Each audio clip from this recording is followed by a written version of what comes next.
और नेपाल सुलग रहा है। इसी बीच खबर आ रही है कि नेपाल के पीएम ओली इस्तीफे के बाद काठमांडू से निकल गए। हिंसा और भारी विरोध के बाद ओली ने इस्तीफा दिया। ओली सरकार के कई मंत्री पहले ही इस्तीफा दे चुके हैं। प्रदर्शनकारी पीएम राष्ट्रपति के घर को आग के हवाले कर चुके हैं। मंत्रियों के घरों पर लोगों का गुस्सा फूट रहा है। आगजनी और तोड़फोड़ की जा रही है। इधर प्रदर्शनकारी संसद भवन में घुस आए और संसद भवन में आग लगा दी गई है। कल से युवा नेपाल की सड़कों पर प्रदर्शन कर रहे हैं। नेपाल के वित्त मंत्री को तो लोगों ने दौड़ा दौड़ा कर पीटा है। नेपाल के अलग अलग हिस्सों से आगजनी और तोड़फोड़ की खबरें भी सामने आ रही हैं। काठमांडू एयरपोर्ट को बंद कर दिया गया है। नेपाल में अफरा तफरी का माहौल है। मंत्रियों को हेलीकॉप्टर के जरिए नेपाल से निकालने की व्यवस्था की गई है। नेपाल में सोशल मीडिया पर बैन लगाने को लेकर लगातार दूसरे दिन युवाओं का विरोध प्रदर्शन हो रहा है। पीएम ओली के एयरपोर्ट पहुंचने की भी सूचना है। तो कल नेपाल के काठमांडू में युवाओं ने जोरदार प्रदर्शन किया। प्रदर्शन की वजह सोशल मीडिया बैन। भारी मात्रा में युवा एकजुट हुए, प्रदर्शन किया। और ये तस्वीरें संसद भवन में भी आगजनी की गई। पीएम राष्ट्रपति के घर में भी तोड़फोड़। और क्या नेपाल में तख्ता पलट होगा? खबर यह भी है कि पीएम ओली इस्तीफे के बाद काठमांडू से निकल गए। काठमांडू एयरपोर्ट पहुंचने की खबर है, वहां से निकल रहे हैं। हिंसा और भारी विरोध के बाद ओली ने इस्तीफा दिया था। ओली सरकार के कई मंत्री पहले ही इस्तीफा दे चुके हैं। युवाओं में खासा आक्रोश देखने को मिल रहा है। सोशल मीडिया बैन को लेकर यह विरोध प्रदर्शन लगातार जारी।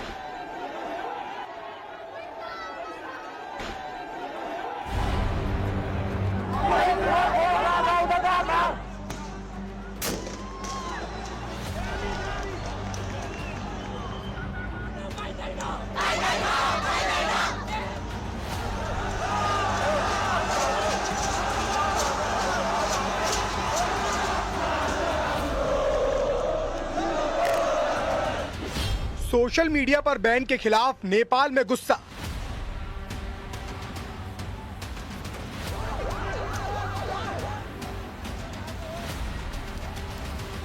नेपाल की सड़कों पर जेन जी आंदोलन।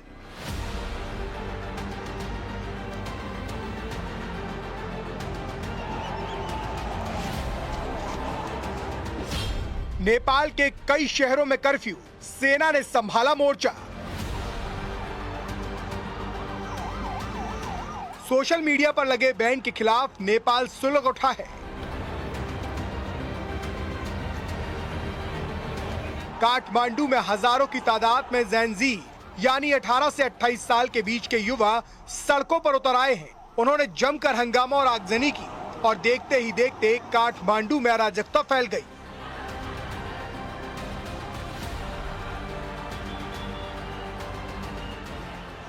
देखते ही देखते हजारों की तादाद में प्रदर्शनकारी नेपाल की संसद के बाहर जमा हो गए। संसद के गेट के बाहर तोड़फोड़ की गई, जिसके बाद वहां नेपाल की सेना ने मोर्चा संभाला।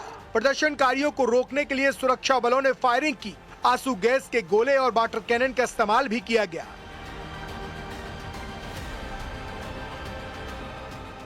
इस हिंसक झड़प में 20 लोगों के मारे जाने की खबर है और 400 से ज्यादा लोग घायल हुए हैं। काठमांडू के साथ नेपाल के दूसरे शहरों में भी प्रदर्शन की खबर आई है, जिसे देखते हुए नेपाल के 7 शहरों में कर्फ्यू लगा दिया गया है।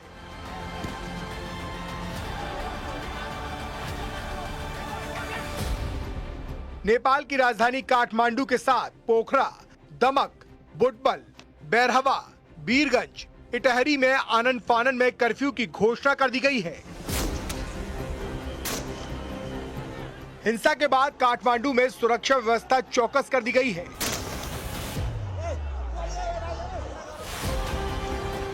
नेपाल सरकार ने सुप्रीम कोर्ट के निर्देश के बाद सभी सोशल मीडिया प्लेटफॉर्म को 7 दिन के भीतर रजिस्ट्रेशन कराने का आदेश दिया था, जिसके बाद 3 सितंबर को फेसबुक, इंस्टाग्राम, यूट्यूब समेत 26 सोशल मीडिया साइट्स पर बैन लगाने का फैसला लिया गया। इन प्लेटफॉर्म ने नेपाल के संचार और सूचना प्रौद्योगिकी मंत्रालय में रजिस्ट्रेशन नहीं कराया था। इसके लिए 28 अगस्त को आदेश जारी कर 7 दिन का समय दिया गया था और ये समय सीमा 2 सितंबर को खत्म हो गई थी। नेपाल सरकार का तर्क था कि रजिस्ट्रेशन के बिना ये प्लेटफॉर्म्स देश में fake ID, hate speech, cyber crime और गलत सूचनाएं फैलाने के लिए इस्तेमाल हो रहे हैं।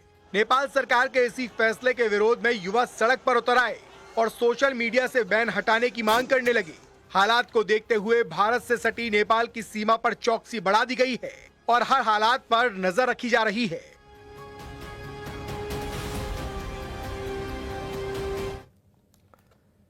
और नेपाली कम्युनिस्ट पार्टी के दफ्तर पर कब्जा कर लिया गया है। प्रदर्शनकारियों ने दफ्तर को आग के हवाले किया है। प्रदर्शनकारियों ने नेपाली कम्युनिस्ट पार्टी का झंडा भी हटा दिया है। तो नेपाल में हालात खराब होते नजर आ रहे हैं। नेपाली कम्युनिस्ट पार्टी के दफ्तर पर कब्जा, प्रदर्शनकारियों ने दफ्तर को आग के हवाले कर दिया। तो वहीं नेपाली कम्युनिस्ट पार्टी का झंडा भी हटा दिया गया है।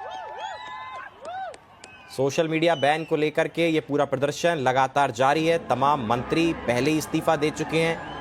पीएम ओली ने इस्तीफा दे दिया है।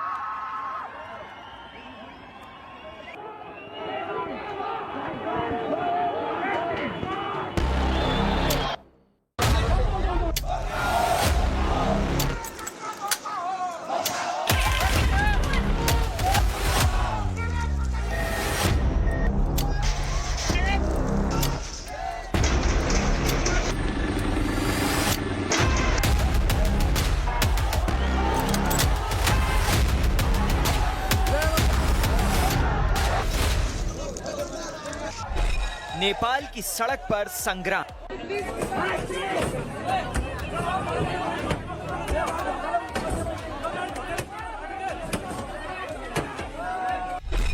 नेपाल के राष्ट्रपति के घर में आग। अहिलेको अवस्थामा कोही पनि आउन सकेको छैन। दमकल आउनलाई पनि एकदमै साङ्ग्रो बाटो भएको कारणले गर्दा दमकल आउन सक्ने अवस्था पनि छैन। काठमांडू में कांग्रेस दफ्तर में आग। गृह मंत्री के घर पथराव और आगजनी।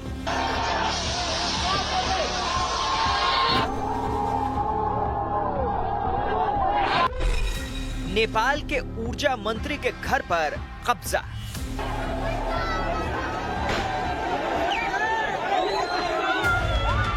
नेपाल में बवाल थम नहीं रहा है। सरकार की कोशिशें बेकार हैं। सेना की कोशिशें बेकार साबित हो रही हैं।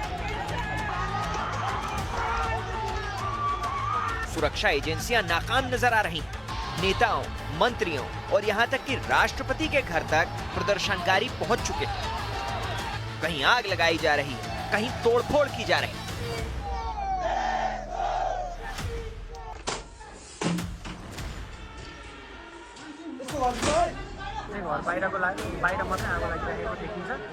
प्रदर्शनकारियों के आगे तो जैसे नेपाल पुलिस ने आत्मसमर्पण ही कर दिया। हालात ये है कि सांसदों के घरों पर हमले होने लगे हैं।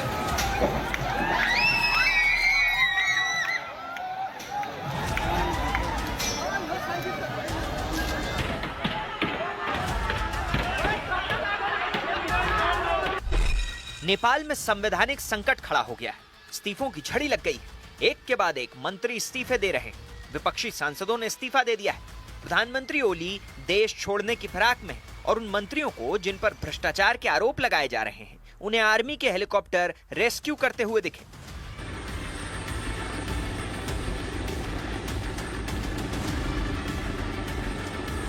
जो करप्शन है, भ्रष्टाचार है, अनएम्प्लॉयमेंट है, ये यहाँ के सबसे बड़े मुद्दे हैं और इनको लेकर सरकार ने कहीं ना कहीं चुप्पी साध रखी थी, आंखों पे पट्टी बांध रखी थी और इसीलिए सोशल मीडिया को बैन करा गया और जो अभिव्यक्ति की आजादी है कहीं ना कहीं उसका हनन किया गया है और उसके बाद ये तस्वीर जो है नेपाल की काठमांडू की वो बदली हुई नजर आई। संकट के हालात हैं। काठमांडू एयरपोर्ट को बंद कर दिया गया है। नेपाली कांग्रेस ने ओली सरकार का साथ छोड़ दिया है।